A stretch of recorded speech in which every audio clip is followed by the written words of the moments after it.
Joining us right now is former Secret Service agent and the guy who's written the new book called Crisis of Character regarding Hillary Clinton and his time watching Bill Clinton as he worked outside the Oval Office, Gary Byrne.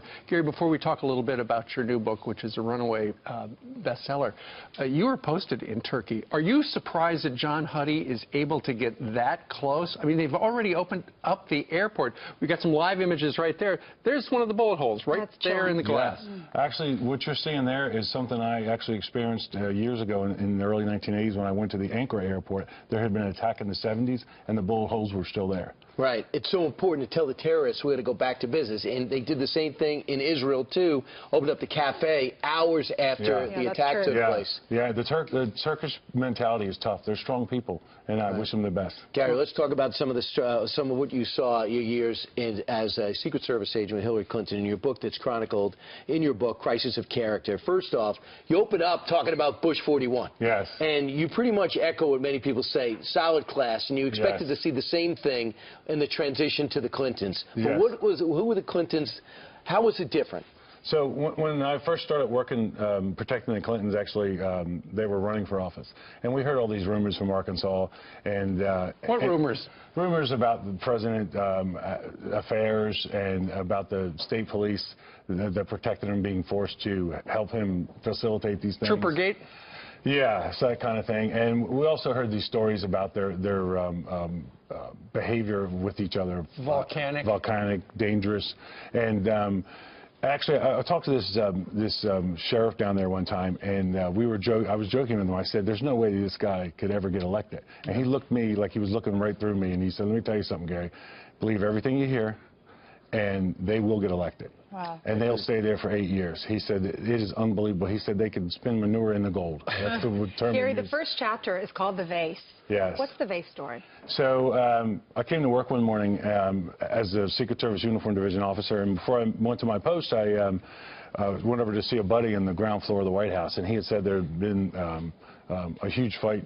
The first family, Mr. and Mrs. Clinton, had a huge fight upstairs. And I know this sounds like silly, like you were eavesdropping, but you have to put yourself in that position. The White House is huge, it's old, you know, the sound travels right down the stairwells and the elevator shafts. So anyway, he said during the fight there was a crash, and when it was investigated, they found a blue vase. Now, this has been reported before as a lamp, but that's not true. I saw the vase, because after he told me the story, knowing how the White House worked, I walked right down to the curator's office, which was a couple doors down, opened the door and looked in, and there I saw a crushed, broken blue vase in a cardboard box. In the archives room. In the curator's office, yes, ma'am. So then when you saw the president... Yeah, so later on, the next time I saw the president over at the Oval Office when he came in, he had a mark under his eye.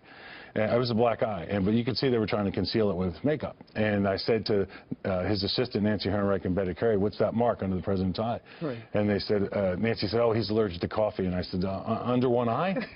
And so... as Nancy walked into her little part of the office and I started to walk out, I turned to Betty Carey and I said, I'm allergic to the back of somebody's hand. Yeah, no kidding. And I was just trying to spark a reaction to figure out, what was going on. Yeah, they weren't going to spill the beans. But, Gary, given the fact you described, it has been described, the relationship between Hillary and Bill Clinton, volcanic, very loud.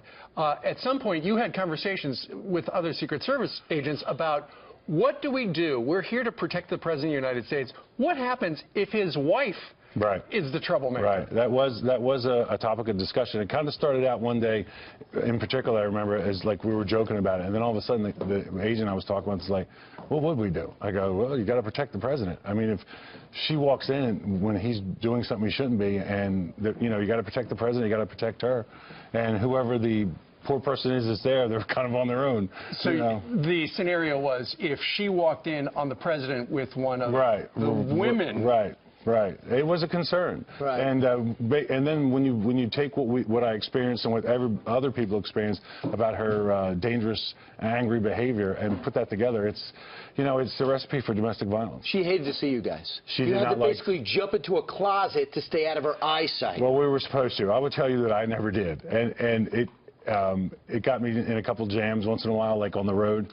Yes, there was this guideline that she didn't want to see people. And here's an example. Check out this quote from your book. She said, once threw a Bible at an agent on her detail, hitting him in the back of the head. Assignment to her detail was a form of punishment handed down by passive-aggressive middle management. When her detail passed, Mrs. Clinton expected everyone to just disappear. She didn't want to see anyone in the White House halls.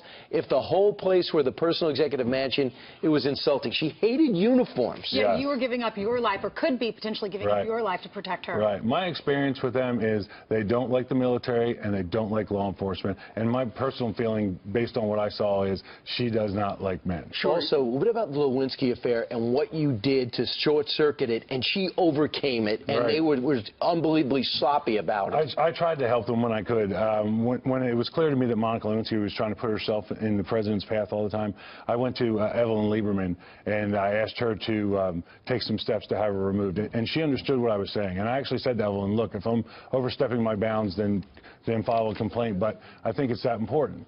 And Monica got removed for about a week, and then magically she came back, not an intern now, but with a hard White House pass that allows her to go most anywhere but the private living quarters. Tell us the thong story. So one day Monica manipulated herself into the Oval Office area, and she walked by my post, and President Clinton was actually in George Stephanopoulos' office, which was just past his dining room, and he was conferring with George, and he stepped out in the hallway and he saw Monica coming down the hallway, and they had, a few words, hi, how are you, pleasantries, and I was standing there, and by this time, I had been trying to usher Monica out, so anyway, as they were talking, I closed the gap a little bit, and she could see me coming, so she started walking away.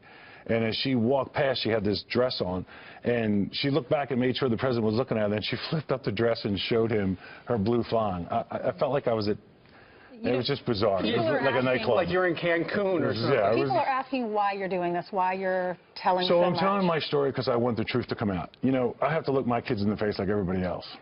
And when you experience the things that I did, 3 years ago, I had to sit down on the couch like we are with my kids, and I had them search on Google my name, Bill Clinton's name, and Monica Lewinsky's name. I wanted to tell them what had happened because they were going to study about it in school. And let's face it, some of the things that are now our history are R-rated. And you're in it. Yeah, and I wanted my kids to know it from their father, what had happened. And I want people to know that this image, I realize all politics has a little bit of, over the top, about their candidates, but this image of Mrs. Clinton, that she's a leader, is completely wrong. And I'm sorry. Mrs. Clinton's machine is trying to unbook you. CNN's already unbooked you. Yes. None of the networks will touch you. You just mentioned George Stephanopoulos. You think they're going to tell that story on GMA? No, and the funny thing is when people come out, like this retired Secret Service Association comes out and says, I never had access. All you have to do is go ask George Stephanopoulos. I stood right outside his door for years. Yeah. I was friends with his assistants. Everybody knows who I am. All right. Gary Byrne. Afraid of the truth. We all know who you are, definitely. Gary Byrne wrote the book. It's called Crisis of Character, if you want to pick it up. And I'll talk to you on radio in a little while. Thank you so much.